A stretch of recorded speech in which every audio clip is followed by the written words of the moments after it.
Television और commercial advertisement की acting की बारीकियों के बारे में जानेंगे आज के इस एपिसोड में। इसके अलावा यह भी देखेंगे कि कैसे सेम लाइन को अलग अलग तरीके से इनैक्ट किया जाता है थिएटर, मूवीज और टेलीविजन में। हाय, मैं हूं अमित झा और आप देख रहे हैं AJ's movie world, your gateway to fulfil your dreams.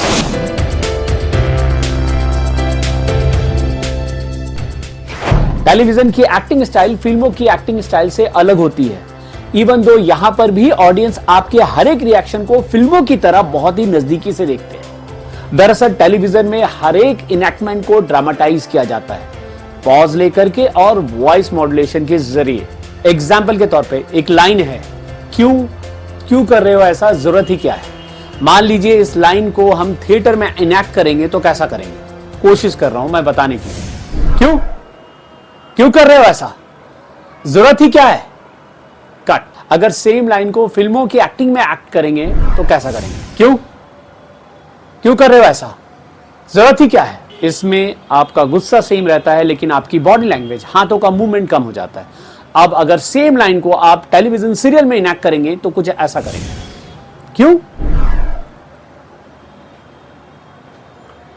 क्यों कर रहे हो ऐसा, जरूरत ही क्या है। ये तीसरा तरीका, आप इसमें नोटिस करेंगे कि एक्टिंग के दौरान पॉजेज लिए गए हैं।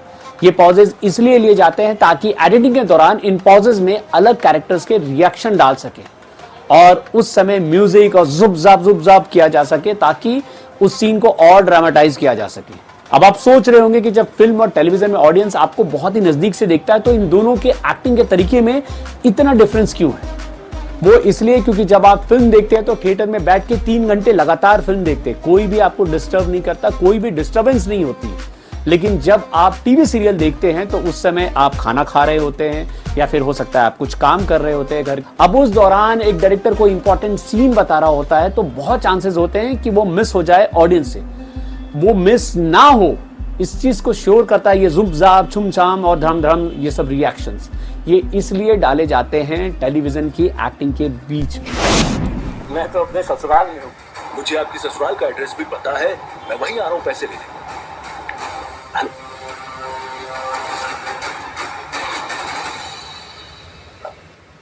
मेनका तुम बिल्कुल सही कह रही थी, मैं गलत था। इसलिए एज एन एक्टर अगर आप कोई टेलीविजन सीरियल में एक्टिंग कर रहे हैं या करने वाले हैं तो आपके लिए जरूरी है कि अपने डायलॉग्स के बीच के पॉजेस को समझे और उन्हें यूटिलाइज करें एक्टिंग के दौरान। टेलीविजन में एक और चीज होती है जो अलग होती है बाकी सभी मीडियम से, वो है स्क्रिप्ट। दरअसल टेलीविजन की स्क्रिप्ट लिखने में उतना टाइम नहीं लिया जाता है जितना फिल्म या थिएटर की स्क्रिप्ट लिखने में। इसके चलते स्क्रिप्ट में बहुत सारी खामियां होने के चांसेस बने रहते हैं और शूटिंग के दौरान बहुत चांसेस होते हैं कि स्क्रिप्ट को करेक्ट करने के लिए चेंजेस किए जाए। ऐसे समय में एक एक्टर के लिए कंफ्यूजन बना रहता है कि वो कौन सी लाइन बोले, पुरानी वाली लाइन बोले या नया लाइन, और बहुत चांसेस होते हैं कि वो अपने लाइंस बोलने में गड़बड़ा जाए। तो आप एज एन एक्टर अपने दिमाग को खुला रखें, हर वो चीज जो इनकॉर्पोरेट होगी स्क्रिप्ट में उसको आपको इनकॉर्पोरेट करना है स्क्रिप्ट में। और इसका एक ही तरीका है, आप स्क्रिप्ट को समझे, रट्टा ना मारे।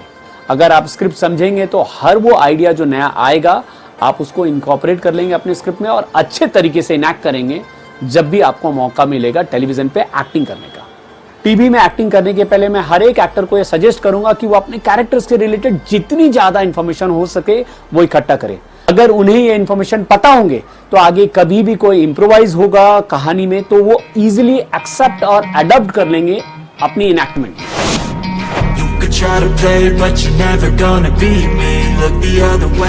थिएटर, फिल्म्स और टेलीविजन से अलग कमर्शियल एड में इंप्रोवाइजेशन की कोई भी जगह नहीं होती। जी हाँ, इसका मेन रीजन है कमर्शियल एड का ड्यूरेशन फिक्स होता है और उसका ड्यूरेशन बढ़ाया नहीं जा सकता। अक्सर कमर्शियल एड छोटे ड्यूरेशन के होते हैं, यानी 15 second, 20 second, 40 second, maximum 1 minute तक का। ऐसे में कोई भी इंप्रोवाइजेशन उस ड्यूरेशन को बढ़ा सकता है, इसलिए डायरेक्टर कोई भी इंप्रोवाइजेशन को एक्सेप्ट नहीं करते। आप एज एन एक्टर इस चीज का ध्यान रखें, जो भी स्क्रिप्ट आपको मिली है आपको उस तरह से ही एक्टिंग करनी है जैसा उसमें मेंशन है। कमर्शियल एड के शूटिंग के दौरान एक एक्टर के लिए ये जरूरी होता है कि वो प्रोडक्ट के बारे में और भी जानकारी इकट्ठा करे। इसके अलावा ये भी जानने की कोशिश करे कि वो एड एक्चुअली क्यों बनाया जा रहा है, उससे ऑडियंस तक क्या मैसेज देने की कोशिश की जा रही है। अगर एज एन एक्टर आप ये समझ जाएंगे तो आपको एड में एक्टिंग करने में कोई भी दिक्कत नहीं आएगी। Ad is a medium of expression. इसका मतलब अगर आपकी डायलॉग डिलीवरी में थोड़ी सी कमी रह गई तो भी चल जाएगा, लेकिन अगर आपके एक्सप्रेशन में कोई कमी रही तो टेक ओके नहीं होगा। अगर आप एज एन एक्टर एड में काम करना चाहते हैं तो आपको अपने एक्सप्रेशन पे मेहनत करनी होगी। आपको अपने एक्सप्रेशन को बहुत ही क्लियर और बहुत ही परफेक्ट बनाना होगा। आई होप कि ये वीडियो आपको पसंद आ रहे हैं। अगर पसंद आ रहे हैं तो प्लीज लाइक कीजिए, सब्सक्राइब कीजिए चैनल को और फॉरवर्ड कीजिए वीडियोस को ज्यादा से ज्यादा लोगों तक, ताकि पर्दे से उनकी दूरी कम हो सके। Until then, keep trying hard until you succeed.